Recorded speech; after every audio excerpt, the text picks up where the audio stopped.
Good afternoon guys. So hapon na. Tapos napansin ko kulang ng isa yung buntis na maliit. Kaya hanapin natin.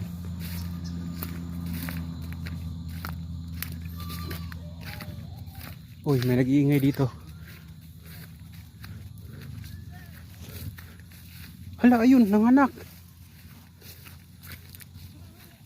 Nanganak siya guys. Brown din. Oh, ayan. Kaya pala wala dito. Ayan, punasan doon yung ilong. Ilong lang siguruhin natin. Nanganak. Kaya pala wala doon sa... Hindi siya sumali sa ano ba? Kasi isang matakaw din to eh.